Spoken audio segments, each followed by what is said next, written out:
한번 읽어봅니다. 시작. 삼장.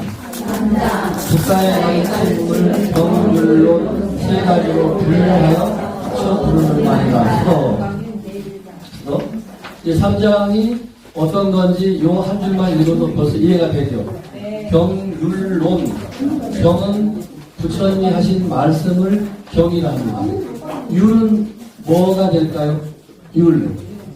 계율인데 이것도 우리가 부처님이 죽고 나서 돌아가시고 나서 열반하시고 나서 후대 제자들이 부처님을 팔아서 제멋대로 정한 것이 아니고 부처님이 35세에 성도를 소위 하시고 80세에 쿠시나가라에서 인멸, 소위 니빠나, 따라서 니빠나, 니르바나, 열반, 인멸, 정멸, 단열반, 여러 가지 그 이름으로 부르고 있어요. 열반에 들어가셨다. 조금 한문 뜻으로 말씀드리면 고요한, 완전한 고요한 정멸의 세계로 들어가셨다 할 때는 열반 앞에 단자를 붙여요. 단열반 그래요. 들어보셨죠? 보통은 니르바나, 산스크리트어로 니르바나. 또 산스크리트어는 인도 사람들의 귀족들이 쓰는 언어랍니다. 그러니까 빨리어는 그냥 인도 평민이 쓰는 언어인데 우리 부처님께서는 그 약 3000년 전에 산스크리트 귀족 언어로 법문하지 아니하시고 일반 평민들, 인도가 뭐 땅이 넓고 언어도 수백 가지도 있겠지만 빨리어로 당신이 우리식으로 말하면 설법 법문을 하셨다는 거죠. 빨리어로는 열반을 니빠나라고 해요. 자, 따라서 니빠나, 니르바나, 한문으로 열반 그렇게 돼 있어요.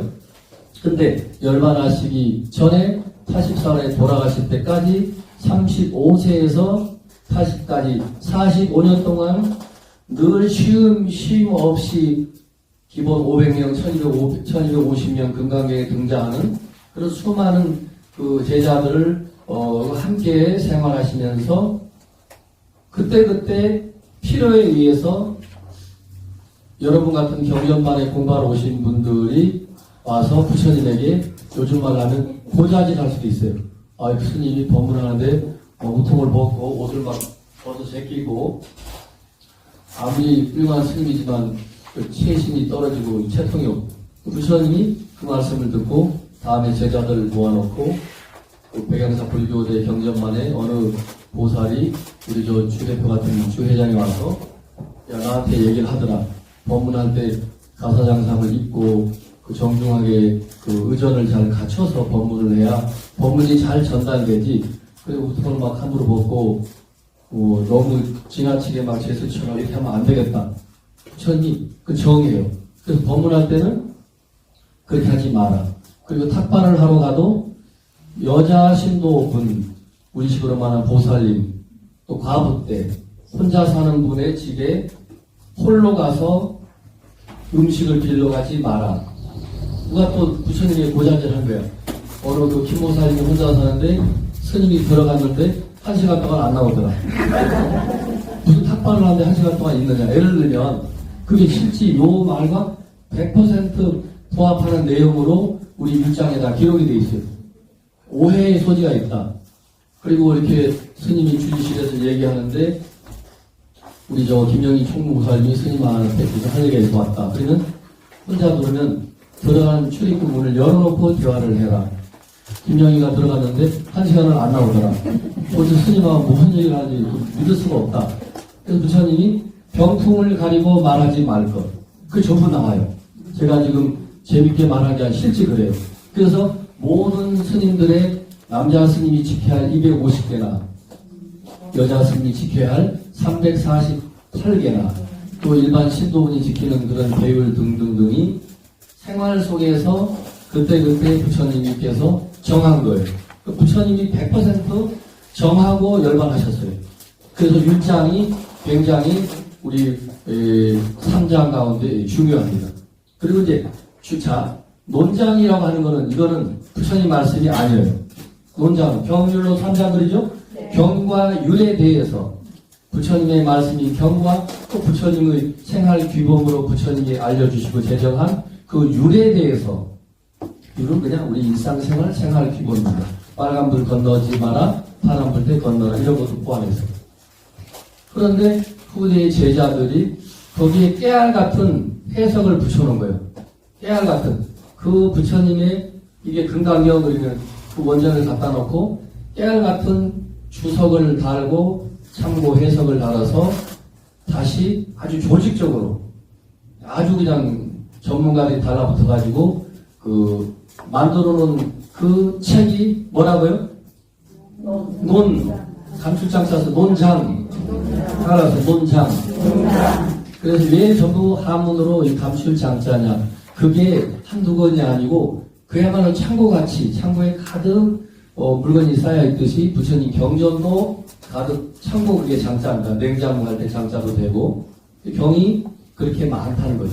율이 그렇게 많아서 율장. 그 경과 율에 대한 해석서가 그렇게 많아서 논장. 그 세 가지 경률론 3장에 해박한 지식이 있고 통달한 사람을 뭐 한다고요? 3장 법사. 오, 맞았다. 오, 서유기 읽어봤죠? 3장 법사. 그래서 중국 천하에도 3장 법사가 많지 않아요. 우리가 알고 있는 서유기의 손오공이 등장할 때 나오는 분이 누구죠? 법명은 현장 스님이에요. 우리가 지금 외우고 있는 270자 반야신경을 번역하신 스님. 이분이 번역한 현장, 우리가 전번에 내가 말을 잘못했다. 쿠마라지, 이 금강경 번역한 쿠마라지 스님의 번역이 아니고 그 현장 스님이 번역해서 우리 대한민국이나 중국이나 일본이나 동북아시아의 모든 불교인들이 그 한문으로 다 외우는 거죠. 현장. 아무튼 3장 그 법사는 그 그냥 듣기 좋으라고 붙여주는 게 아니고 쉽지 않아요. 그래서 우리 한국만 해도 전통식으로 승가대학을 졸업하면 율원을 따로 갑니다. 율원. 율원에서 율장을 배워요. 그 내용이 엄청 많아요. 그것도 4년 동안 다 못 배우는 거야. 그것도 교재로 이렇게 만들어서 쉽게 해서 그렇지. 그래서 어떤 스님은 나는 포교도 관심 없고 참선도 나는 별로 마음에 안 들고 그냥 부처님 말씀대로 생활 규범을 철저히 지키면서 파마늘도 안 먹고 원래 파마늘 먹지 말라는 건 있다 없다? 진짜 없어요. 고기 먹어라 마라 경전이 있다 없다? 진짜 없어요. 다만 이제 이 부처님은 80평생 돌아가실 때까지 오전 10시간 기준으로 제자들을 데리고 함께 마을로 내려가서 음식을 빌어 와서 가지고 와서 여기 같은 건 금강경 같은 건 기원정사로 돌아와서 음식을 이제 잡수셔요. 하루에 한 끼. 그 시절에 냉장고도 없고 따먹을 수도 없고. 그래서 주는 대로 먹어야 됩니다. 우리 수행자들은 고기 안 먹어. 우리는 회만 먹을 거야. 회 좀 갖다 줘. 이거 안 되잖아. 그죠? 부처님이 아무리 위대한 우리 불자 입장에서는 그 인간과 천상계 우리 애불문 할 때 보면 3계 도사 그러죠. 28개의 하늘나라가 있고 그 28개 하늘나라에서 뿐만 아니라 이 우주 한마디로 전체에 가장 위대한 인류의 스승이 아니라 우주적인 스승이 3계 도사 사생 자부 그랬잖아요. 그죠? 사생의 자비로운 아버지다 이거예요. 시아본사가 무슨 뜻이죠? 시아본사. 그냥 나아짜니까 복수로 하면 우리도 돼요. 우리의 본사, 근본 스승. 조금 부드럽게 번역하면 우리들의 영원한 근본 스승 석가모니 부처님께 지신기명례합니다. 지극한 마음으로 예배한다고 우리가 예불을 할 때 하죠. 그 예불문에 지신기명례가 몇 번 있다고 그랬죠? 7번 있어서 제목을 뭐라 한다고 그랬죠? 7정례라고 한다고 그랬죠? 그래서 우리 불교의 모든 아침 저녁 예불문에 구성되어 있는 그 내용들이 지신기명례를 이제 7번 하면서 출발하는데 우리 부처님은 그야말로 3계와 이제 사생, 6계, 3계, 9개, 28개 하늘에서도 스승일 뿐만 아니라 태란, 스파 네 부류의 생명 그 속에서도 이제 스승이라고 우리 불교에서는 이제 말을 이제 하고 있는 겁니다. 자, 그래서 이와 같이 경장, 율장, 논장을 이렇게 논장이 전해내려고 있는데 그 옆길을 잠깐 샜지만 스님들이 나는 선사도 싫고 포교사도 싫고 절 운영도 싫고 그냥 계율만 열심히 지키고 살고 싶어 이러면서 계율 공부하면서 계율을 전문으로 하는 스님을 뭐라 한다? 율사. 참선만 전문하면 선사. 또 이렇게 포교만 열심히 하면 법사. 포교사, 법사 같이 씁니다. 그걸 법사라고 해요. 그러니까 설법을 잘하고 나는 언어와 문자를 통해서 부처님 법을 전해주는 역할을 할 거야. 이제 법사. 법사, 선사, 그런 거 싫어. 이러면서 이제 율만 또 전문하는 분 율사랍니다. 실제 우리 조계종에 한 10,000명이 넘는 승려들이 다 제각각이에요. 이 세 가지는 다 겸하는 분도 있고, 이제 겸하지 않고 한 가지만 하는 분도 있습니다. 자, 그 밑에 보면 불교 사상이 전개해놨죠. 그 기원전 BC1라고 한다고 그랬죠.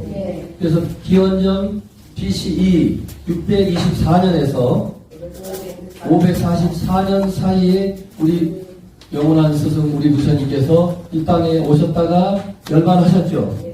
부처님이 인멸 열반하시고 3개월이 딱 지나서 이 정확한 기록이죠. 율장에 500명의 비구들이 치력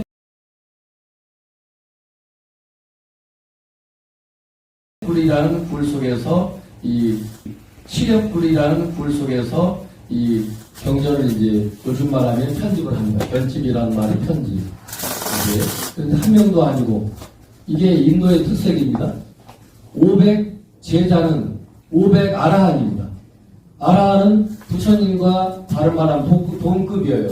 금강경에 나중에 나오는 따라해보세요. 수다원, 사라함, 아나함, 아라함. 이 불교 수행의 네 번째 마지막 깨달음이 경지를 아라한이라 그러는데 부처님도 아라한, 나도 깨달았으면 아라한이라니까 너도 나도 동급이 되면 그러니까 A상 부처님을 앞에 큰 대자 붙여서 시작 대아라한.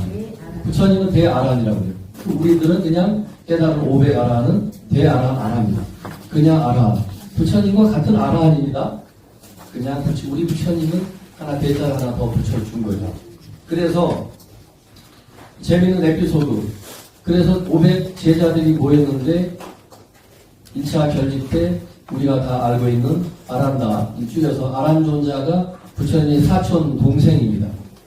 그래서 부처님 사촌 동생인 아란다가 저기 배가 이쪽에 걸어 들어오면 멀리서 본 대중들이 석가모니 부처님이 걸어오신다라고 착각할 정도로 쌍둥이도 아닌데 부처님하고 똑같이 닮았다는 거예요. 그래서 신도님들이 많이 헷갈린답니다. 깜빡 속았어. 어쩌면 저렇게 부처님과 모습이 같을까. 근데 이 아란다가 부처님을 25년을 비서실장적으로 모셨어요. 그리고 요즘 말로 하면 천재. 녹음기가 필요 없어요. 부처님이 일정한 설법을 법문을 하시면 그걸 다 암송해버려요. 다 암기를 해요. 기록을 안 해놨어. 500제자가 모여있는데 실질적으로 25년을 모신 아란다가 없고 우리가 다 깨달은 성자라고 하지만 아란다가 들어와야 될 때 들어와야지 이게 깔끔하게 편집이 될 텐데 그래 아란다가 이제 결집하러 갑니다. 여러분 아마 이미 들어보신 분도 계실 겁니다. 근데 부처님 10대 제자 가운데 첫 번째 으뜸 제자가 누구죠? 마하가서. 아시니까 막 크게 말씀하셔도 돼요. 따라하십니다. 마하가서. 두 번째가 아란다. 세 번째가 상나하수. 상나하수. 시험 문제를 갔다 오니까 안 해도 됩니다. 근데 마하가석이 부처님의 수제자입니다. 예수님이 12제자가 있다고 그랬죠? 네. 부처님은 기본적으로 10대 제자가 있어요. 이 500 아라한 금강경에 등장하는 1250명도 다 제자인 건 맞죠? 네. 그러나 그 중에도 핵심 멤버 10분이 있는데 그 아란 존자가 넘버 2, 두 번째 수제자예요. 그래서 아란이 이제 왔어요. 제가 25년을 모셨는데 제가 여기에 참석을 해야 되겠습니다. 지금 증명도 해야 되고. 근데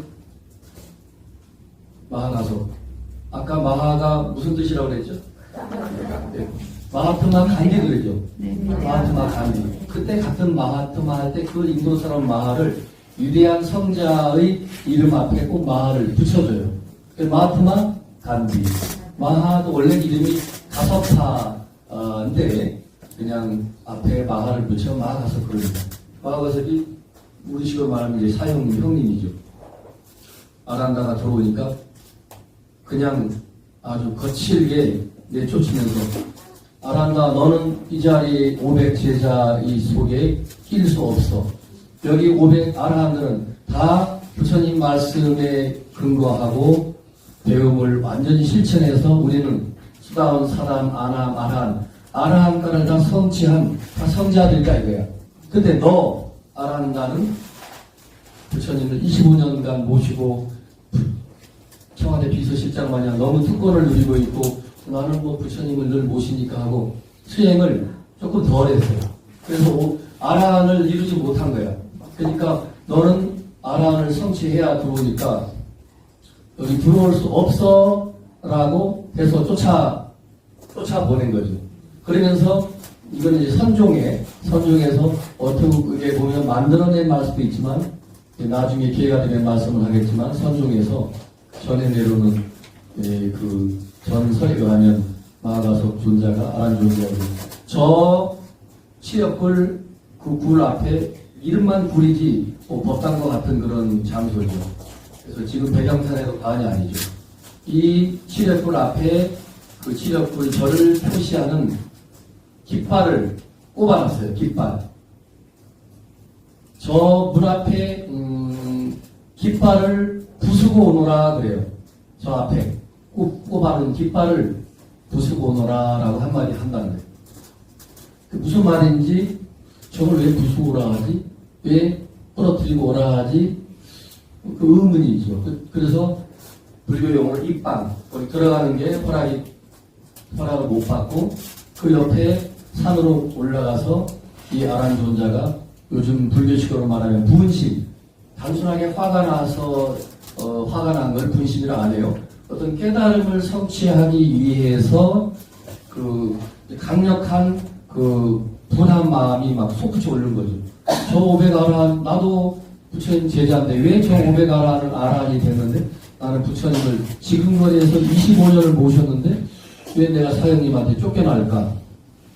문 앞에 저 깃발을 절표지 깃발을 꺾고 오라는 말은 또 무슨 말이냐라고 하면서 그 전에 내려올 말에 의하면 낮이나 밤이나 잠을 자지 않고 서서 우리 스님들 정근한테 서서 하죠. 안세모사 서서 어째서 문 앞에 깃발을 꺾어버리고 오라고 했을까? 그게 무슨 뜻일까라고 일주일 동안 잠을 안 자고 그 생각만 했다는 거예요. 그래서 이제 피곤해서 비몽사몽간에 눈도 침침하고 이런 목침을 하나 놓고 이렇게 목침을 베려고 눕는 순간 그 뜻을 왜 깃발을 꺾고 오라 한 그 뜻을 이제 깨쳤다는 거예요. 깨달았어요. 불교에서 소위 말하는 깨달음. 다시 이제 치력불로 갑니다. 가니까 네가 참으로 진정으로 아라한을 성취했으면 신통을 보여서 너 스스로 여기를 돌아봐라라고 자기 사형 가속존자가 그러니까 그 전에 노는 경의 말씀이 하면 이게 벌로 손오공이가 아닌데 변신을 해서 그 작은 구멍으로 들어갔다는 거예요.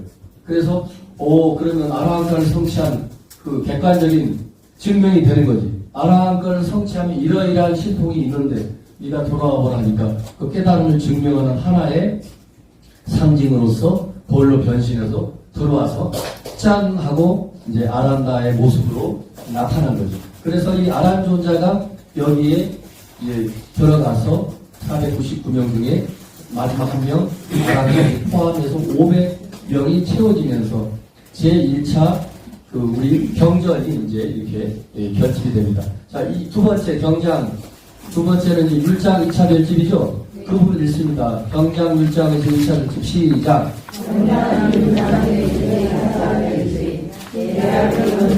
2383년 베르사유 문제로 바이샤니에서 성단이 모여 율장을 편집하였다. 이를 계기로 상자부와 대중으로 분열하여 부파 보도가 시작되었다. 이때 진보적인 대중부의 비구들이 모여 따로 경전을 결집하였다는 설보였다. 상자부와 대중부는 내부에서 다시 분열하여 여러 부파로 나뉘었다. 자, 경장 율장의 3차 결집 있습니다. 시작. 경장 율장의 3차 결집 기원전 BCE 250년쯤 아쇼카왕이 주최하여 빨레오 상장이 결집되었다. 이때 결집된 내용은 주로 분별설을 분별설보의 후신이 현재 스리랑카에 퍼진 테라와다 상자부 불교이다. 테라와다 국가입니다. 테라와다라는 말은 장로의 길이라는 뜻으로 상자부라고 번역되었다. 상자부 불교에서는 붓다가 사용한 언어인 빨리어로 된 경전을 근간으로 하는데 산스크리트어로 쓰인 개선 경전과 대비된다. 거기 이자는 쓰더 그 이자는 지워야 됩니다. 이 산스크리트어가 아닙니다. 이는 못합니다. 자, 산스크리트어부터 시작. 산스크리트어로 쓰인 개선 경전과 대비된다. 어떻게 대비된다는 거죠? 빨리어 경전으로 만드는 경전은 산스크리트어로 쓰여진 대선 경전과는 대비되는 거죠. 반대적인 내용들이 많아요. 자, 또 있습니다. 시작. 이 빨리어 경전 아함경과 78% 일치하는 니까야는 기원전 1세기경 스리랑카에서 최초로 쓰인 것으로 기원 후에 형체를 갖추어가기 시작한 대승권의 산스크리트어 경전이다. 다른 경전보다도 붓다의 가르침이 더 정확하게 나타나 있다고 볼 수 있다. 초기 불교도 있습니다. 시작. 초기 불교. 붓다 불교 이전까지의 불교는 원시 불교 혹은 근본 불교라고도 부르는데 전체 불교 승려가 단위 종량이었고 구전 전통을 지켰다. 초기 불교의 특징은 대기 전통으로 상설된 불교로서 교리가 체계적으로 정리되어 있지 않다. 불멸 후 50년에서 100년 기간을 말한다. 산설이라고 하는 것은 정확하게 이해하십시오. 부처님께서 35세에 성도하셨다 그랬죠. 80에 열반하셨다 그랬죠. 45년 동안 설법하시는 동안 오늘같이 백양사 불교대학 이렇게 모였을 때는 금강경을 강의하시고 또 이분이 수준들이 높으니까 화엄경 좀 얘기해야 되겠다. 그런 내용으로 아니야 오늘은 법화경, 아니야 오늘은 그냥 전생담 이야기만 해야 되겠다. 이게 들쑥날쑥 그 찾아오신 그때그때의 부처님을 통해서 진리를 깨우치려고 찾아온 그 수많은 수행자들의 불교 용어들 근기, 우리 식으로 말하면 뭘까요? 근기가 수준. 박수 한번 쳐줘요. 박수. 근기가 수준입니다. 불교에서는 이제 한문을 많이 쓰다 보니 근기가 수준이라는 건데 고등학교 수준이 오니까 고등학교 수준의 말씀을 또 하셔요. 그래서 일률적으로 부처님의 팔만대장경이 순차적으로 체계 있게 말씀하신 것이 아니고 45년 동안 그냥 유아원 단계로 내려갔다가 박사과정으로 올라갔다가 또 유아원으로 내려갔다가 수시로 이 말씀이 왔다 갔다 하셔요. 진리를 전해주시는 당신의 그 표현하고자 하는 것은 오직 진리 하나이지만 대중이 받아들이는 부처님의 언어로 당신이 설법을 하는데 받아들이는 대중이 못 알아들으니까 화엄경, 법화경 쳐다보고 얘기할 입장이 안 되면 그냥 돈 많이 지어라.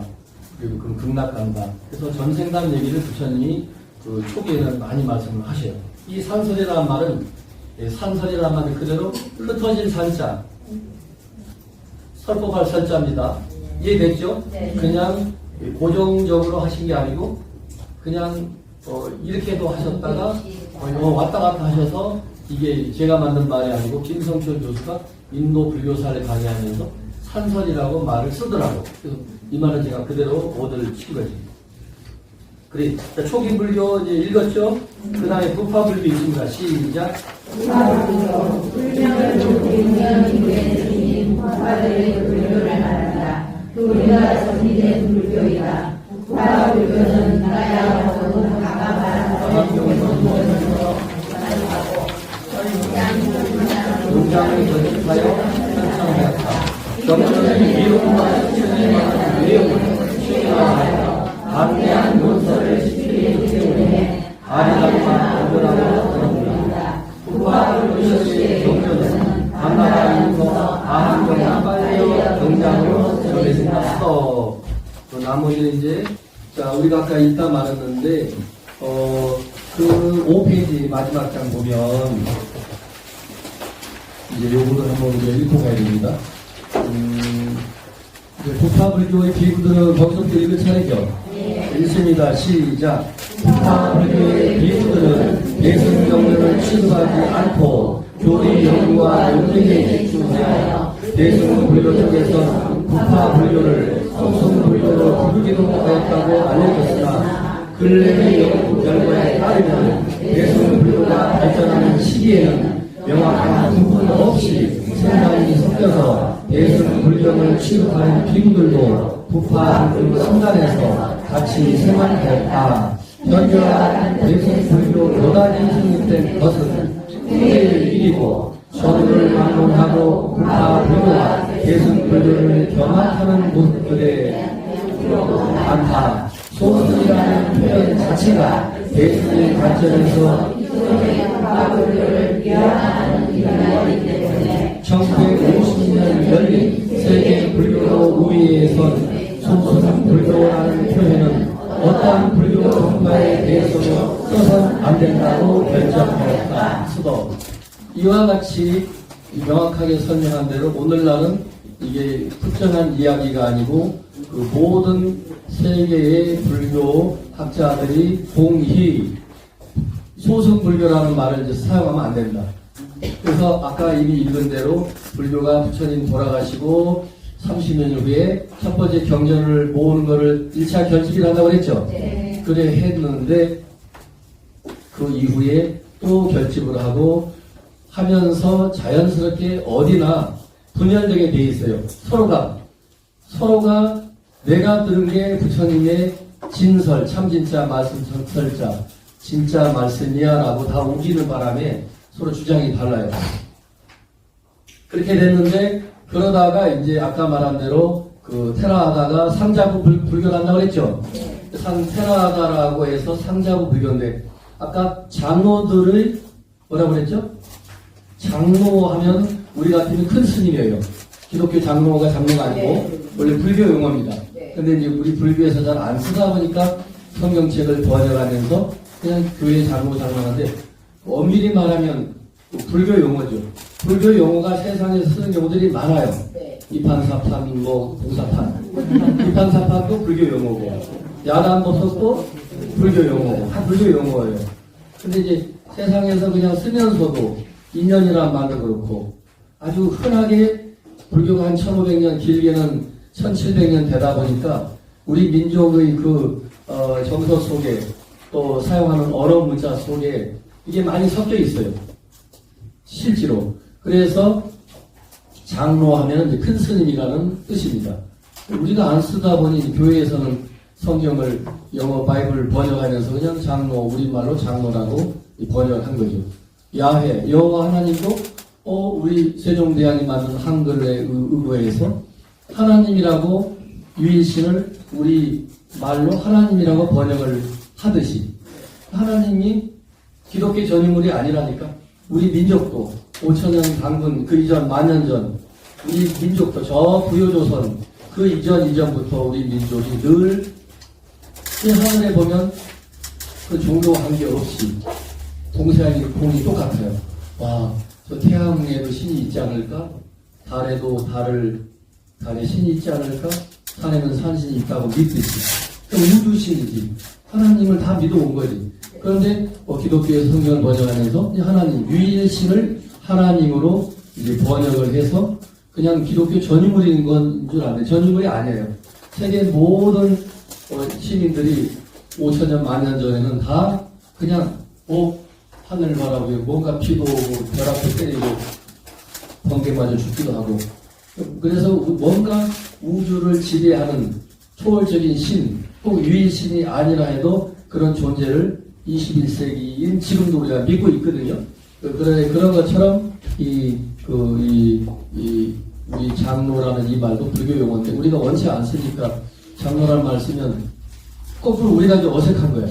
그 장로 말을 왜 쓰지? 그 기독교 용어인데 완벽하게 불교 용어입니다. 그래서 테라하다라는 그 말이 장로들이 기벼요. 그래서 자 따라하십니다. 상자부. 남방 불교는 상자부 불교라 한다. 그 상자부 불교가 뭐냐면 바로 철저하게 수행자 중심의 불교라는 거예요. 그리고 대중국 불교는 여러분이 지금 이해하고 계시는 대로 대승불교를 말해요. 대승불교. 이 테라하다 상자부 불교를 다른 말로 이 대승 동북아시아 북방불교 중국, 베트남, 티벳, 일본을 중심으로 한 동북아시아권의 불교에서 나중에 우리가 이제 금강경 배우겠지만 금강경이 만들어지고 수많은 대승경전이 만들어지면서 저 테라하다 상자부 불교 남방 불교 쪽에서 그 보고 읽고 하는 그 상자부 불교의 니까야 일명 아함경 그 초기 경전들을 근거해서 수행자 중심으로 수행하는 그런 불교를 상자부 불교 또는 초기 불교, 상자부 불교, 원시 불교, 근본 불교, 그게 두리뭉실 다 같은 의미를 포함하고 있어요. 그 원형이 변질되지 않고 이해되시죠? 부처님의 원형이 변질되지 않고 고스란히 전해져 왔다라고 믿고 그 믿는 불교를 상자부 불교를 하는데 우리 대승 불교권에서 북방 불교, 중국, 한국을 중심으로 한 대승 불교권에서 쟤들은 출가 수행자만 이렇게 떠받들고 제가 볼 때는 뭐야? 우리는 그러면 자기들이 갑이고 우리는 을인가? 요즘 말 하면 갑과 을은 불교에서 없어요. 불교의 모든 그 가르침의 그 핵심이 수평적인 관계, 평등. 기독교는 하나님이 위에 계시고 우리 인간은 종이고 피조물이 되기 때문에 수직적인 관계예요. 하나님과 인간과 천지자연이 평등한 관계에 있지 아니해요. 어쩔 수 없어요. 기독교 논리가. 신이 창조했기 때문에. 근데 불교는 일체의 모든 생명은 다 본래 부처님 생명이라는 거지. 그래서 깨닫지 못해서 중생으로 이렇게 살아갈 뿐이지 깨치고 우리도 석가모니처럼 깨치고 보면 다 부처라는 거죠. 근본자의 입장에서는 평등하다는 거예요. 근본자의 입장에서는 깨닫지 못해서 중생일 뿐인 거죠. 그래서 이 대승 그렇게 되어 있는데 대승 불교권에서 요즘 말하는 진보적인 불교입니다. 우리도 깨달으면 부처를 이룰 수 있어. 부처님 경전에 근거하면 일체 중생이 불성을 가지고 있다고 하지 않았느냐. 왜 이 깨달음이 아라한을 성취하는 것이 왜 상자부, 장로, 그 거룩한 스님들만의 전유물이냐 이거죠. 요즘 말하면 데모를 하는 거죠. 그러면서 되들면서 대중국 불교가 만들어지면서 우리가 지금 배워야 할 금강경을 포함한 화엄경, 법화경, 원각경, 유마경, 능엄경 수많은 대승 경전들이 이제 나중에 이제 만들어져요. 이해되셨죠? 우리 쪽에 대승 불교권에서 대승 경전을 만들면서 초기 불전에 근거하고 상자부 불교를 중심으로 수행자 불교 중심으로 움직이는 저쪽 남방 불교, 일명 동남아시아, 미얀마, 라오스, 스리랑카, 태국, 포함한 이쪽권 라오스 이쪽 불교권을 우리가 대승 쪽에서 무시하는 말로 너네는 소승이야라고 폄하하는 거죠. 무시하는 거예요. 소승이 그 글자 그대로 해석하면 뭐라고 그랬죠? 소승이 글자 그대로 해석하면 적을 소자 술의 승자라고 그랬죠. 그럼 자전거죠. 자전거 작은 수레야. 자기 혼자만 탈 수 있는 수레. 그 얼마나 근본불교, 상자불교, 장로불교를 없인 여기는 거예요. 너는 너 혼자만 깨달음을 추구하지 그 부처님 가르침에 위배되는 거야. 우리는 대승이야. 대승이 뭔데? 승차장할 때 승자, 탈승자. 요즘 말하면 승용차입니다. 우리의 차는 대승이야. 얼마나 큰데? 항공모함. 500명씩 타는 비행기. 우리는 한 번에 500명씩 싣고 아까 갸테 바라가테 바라샹가테 보리 스바 그랬죠. 간내 저 언덕으로 피아노의 세계로 이제 건너가는데 나 혼자만 건너가는 것이 아니고 대승이라는 그 수레를 타고 항공모함 같은 수레를 타고 잘난 사람도 못난 사람도 여자도 남자도 출가자도 재가자도 우리는 따지지 아니하고 우리는 함께 건너간다는 거죠. 우리는 큰 수레야.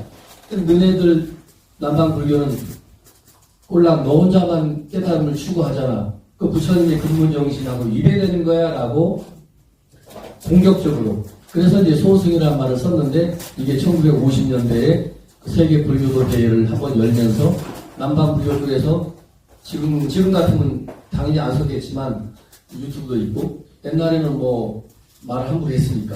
근데 자기들도 귀에 들리거든요. 우리를 소승이라고 무시하고 깔던데. 그래서 이제 거기에서 그쪽 대표자들이 이유 불문하고 그 소승이라고 명칭을 우리에게 붙인 것은 무례하다. 무례하죠. 아무튼 이와 같이 이제 불교가 대승불교로 오면서 대승경전들이 만들어지고 그러다가 중국에서 달마가 오면서 이게 한번 일대 전환이 옵니다. 여러분 이거는 상식으로 아셔야 돼요. 일대 대승불교도 발전할 뿐만 아니라 남방불교에서 인정하거나 말거나 중국을 중심으로 대승불교가 발전하면서 우리 그 유명한 신라의 원효 스님도 그 수많은 중국의 대승경전을 다 가져와가지고 우리 그 역사에서 전부 후무할 정도로 많은 그 주석, 참고서를 요즘 말로 대학 논문처럼 만들어내신 분이 원효대사인데 원효대사도 이 육조해능 스님 같은 성불교를 몰랐다면 모르는 거예요. 같은 비슷한 시대에 살았는데 중국의 성불교가 안 들어왔던 거지. 그래서 달마 이후에 극적으로 이 육조해능 이 스님이 713년도 서기 돌아가셨는데 약 한 73세 80을 못 채우고 돌아가셨거든요. 이분 시대에 오면서 이런 책을 보는 불교가 아니고 다 마음을 닦아야 된다.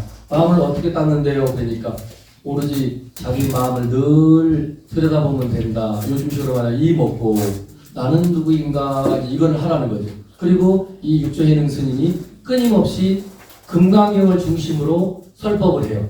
금강경 반야신경을 중심으로 제가 다음 시간에 이제 육조단경을 가져와서 보여드리겠지만 그 내용이 육조단경 전체 내용이 마하바냐바라 밀다신경 제목을 설명하면서 특히 반야사상 금강경의 가르침을 중심으로 당신이 견성 사상이라면 사상이죠. 견성 사상을 다른 말로 불성 사상을 주장합니다. 자, 따라하십니다. 육조해능 스님은 육조단경을 통해서 사람이 본래 가지고 있는 자성을 깨달으면 누구나 다 부처 이룬다.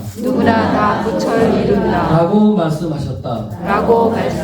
그렇게 돼 있어요. 그래서 누구든지 스스로 자기 성품만 들여다보면 된다 하면서 이렇게 오늘 같은 강의를 끝나고 나면 화두 참선에 이런 말씀 그 당시에 화두가 없었어요. 그냥 자 모두 흩어져라 집으로 가라 그러면서 항상 마하바냐 바라밀 이걸 광덕스님이 했는데 광덕스님이 별나서 한 게 아니에요. 육조해능 스님을 너무 좋아하니까 아주 육조해능 스님의 가르침을 어떻게 보면 지금 시대에 실천하고 가신 분이 광덕스님이야. 들어보셨나요? 그 성철스님 사제 그리고 오늘날 현대 60년 말부터 우리 대중불교에 그것도 사주나 봐주고 뭐 이렇게 얼렁뚱땅하는 불교가 아니고 오리지널 정법으로 불교를 가르치시고 가신 분이 이제 광덕 스님인데, 다른 절에서 지장보살, 간세음보살 부르는데 이 광덕 스님은 마하바냐 바라밀. 지금도 유튜브 들어가면 마하바냐 바라밀 광덕 스님 지금 나와. 마하바냐 바라밀, 마하바냐 바라밀. 1시간이건 100시간이건 마하바냐 바라밀 염송 한단 말이죠. 그이 광덕 스님 자기 주장이냐? 아니에요. 육조 해능 스님이 항상 법문 끝에 여러분들 앉혀놓고 보살님, 거사님 내 말을 들으시오 이렇게 안 해요. 육조 스님만의 독특한 설법의 하나의 방식이에요.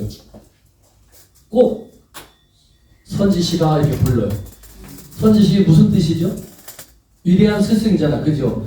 부처님을 다른 말은 선지식이라고 하는데, 잘 깨달아서 지식으로만 알고 있는 게 아니라 지혜를 얻으셔서 그야말로 지혜로 잘 알고 계신 깨달은, 우리말로 하면 부처, 도인을 불교의 한문용어로 중국 사람들이 만들어낸 문자가 선지식이에요. 근데 육조해능 스님은 이렇게 앉아서 말씀하시면서 선지식이요 이렇게 해요. 그래서 미래에 다 부처님이라는 거지. 여러분이 이 불교대학 금강연말에 앉아 계신 여러분이 모두 다 본래는 다 선지식이라는 거야. 이렇게 벌써 인정하고 당신이 설법을 시작해요. 선지식들이요. 그리고 한 말씀 딱 하시고 법문 끝나시면 각자 자기 처소로 돌아가서 늘 마하바냐 바라밀을 놓치지 마라 그래요. 마하바냐 바라밀.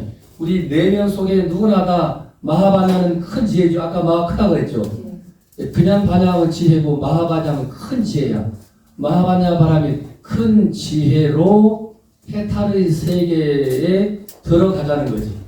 해탈의 세계를 얻지 못한 우리 입장에서는 마하바냐로 바라밀다의 세계로 가자는 거고, 육조해능스님이나 부처님까지 깨달은 사람들은 그 자체가 마하바냐 큰 지혜로 이미 가테가테 바라가테 바라샹가테 보디스바 했죠.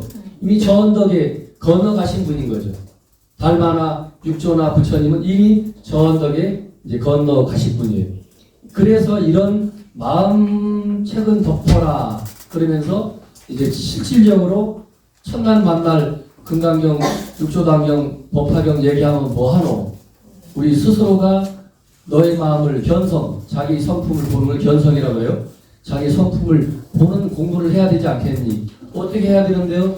앉으나서나 그게 앉아서 좌선만 한다고 견성하는 건 아니다. 오나가나 늘 육조스님 말씀은 마하바냐 바라밀 마하바냐, 너 내면 속에, 너 가슴 속에, 너 내면 속에 본래 큰 지혜, 광명이 본래 있다 이거예요. 근데 지금 깨치지 못했으니 나와 같지 못할 뿐이니 여러분들이 돌아가서 늘 그 마하바냐 바라밀을 놓치지 말고 챙겨봐라. 챙겨보다 보면 그야말로 마하바냐 바라밀이 드러나고 자기의 부처 광명이라는 불성 광명이 나타난다 했거든요. 이러면서 중국 삼불교가 당나라, 송나라, 당송, 원명청, 우리나라 조선 말까지 건 수백 년을 다른 불교도 있었지만 이 참선하는 선종 불교가 다 지배를 하면서 천만 이 선종 불교에서 금강경 하나만 가지고 갔어요. 아셨어요? 이 선종은 참선하는 스님들이 법화경 얘기 안 하고 오로지 육조해능 스님, 그 이전에 오종홍인 스님, 달마대사가 중국으로 오면서 오로지 금강경하고 능가경이라는 두 경전을 가지고 와서 마음법, 시법을 전해줬는데 나중에 1대해가 이제 중국에서는 달마가 되거든요. 2조 해가, 3조 승창, 4조 도심, 5조 홍인, 6조 해능 스님대까지 오면서 자연스럽게 능가경은 어려우니까 제껴놓고 그냥 감춰놓고 그냥 아는 사람만 배우고 금강경을 중심으로 이 중국에서 선이 발달하면서 이 견성하는 법, 우리의 그 불성, 자기 마음을 발견하고 깨치는 방법을 아이고 뭐라네 시끄럽다고 열등을 파는데 뭐라고 하네. 알았어요. 너무 고맙습니다. 끝날 시간이 되는 줄 몰랐네. 그래서 이렇게 열매를 토하면 그래가지고 이 양반 시대에 이 불교가 선종 불교로 따라하세요. 불교가 육조 해능 스님 시대에 와서 육조해능 스님 시대에 와서 마음공부법 선종 불교로 중국 천하를 다 지배했다. 우리나라 같은 경우 우리나라 조선 마력 같은 청나라 시대까지 내려오면서 이 참선 불교가 중국을 포함하여 대한민국, 일본 다 지배하였다. 실제 그래요. 이건 객관적인 데이터예요. 그런데 경전 불교가 사라진 건 아니지만 이렇게 이제 흘러왔다가 그러면서 이제 하나만 더 말씀드려야 될 건 특별히 이 동남아시아 남방불교, 상자불교, 근본불교와 별개로 또 중국을 북방불교를 통한 이 대승불교 또 선종불교와 별개로 티벳불교를 따라서 금강승 이거는 또 다른 불교예요. 여러분이 아셔야 돼요. 인도 불교도 아니고 저 남방 불교의 근본 불교도 아니고 중국, 한국, 일본이 하고 있는 대승 불교, 선정 불교도 아니면서 인도 신두교도 흡수하고 부탄이라는 나라 알죠? 네. 몽고 알죠? 네. 몽고나 부탄이나 그쪽을 중심으로 티벳을 중심으로 해서 오늘날 달라이라마 유명하신 분이 있는데 그 티벳 불교는 또 다른 불교인 거예요.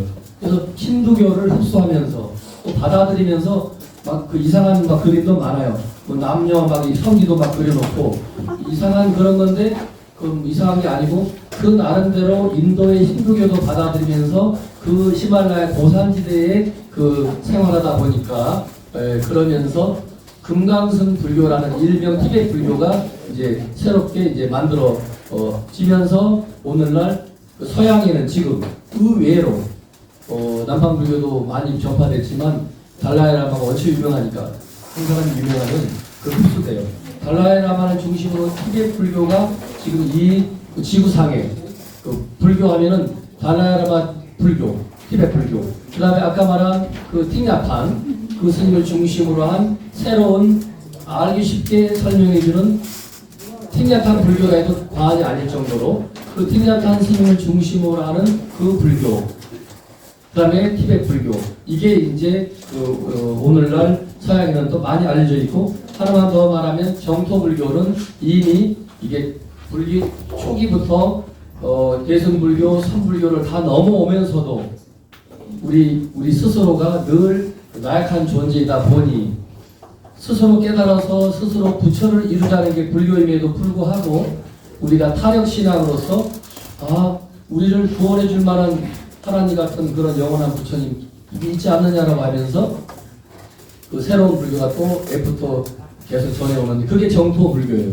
따라서 정토불교의 주인공은 누구죠? 아미타 부처님이죠. 아미타 부처님을 타력신앙이죠. 아미타 부처님을 통해서 다 극락세계로 가자. 달리 말하면 그것도 선불, 부처를 이루자는 건데 내가 나를 깨치자고 공부를 해보는데 너무 힘들어해. 그러니까 그냥 아미타불만 늘 오나가나 부르면 금생에 내 불성도 발견할 수 있고 설령 깨치지 못하고 죽었다 하더라도 아미타 부처님의 원력에 의해서 나는 자동 케이스로 극락에 간다고 믿는 거죠. 이것이 일명 정토불교가 되는 거죠. 이렇게 불교는 이와 같이 크게 이제 나누어서 설명할 수가 있어요. 오늘 이 시간에는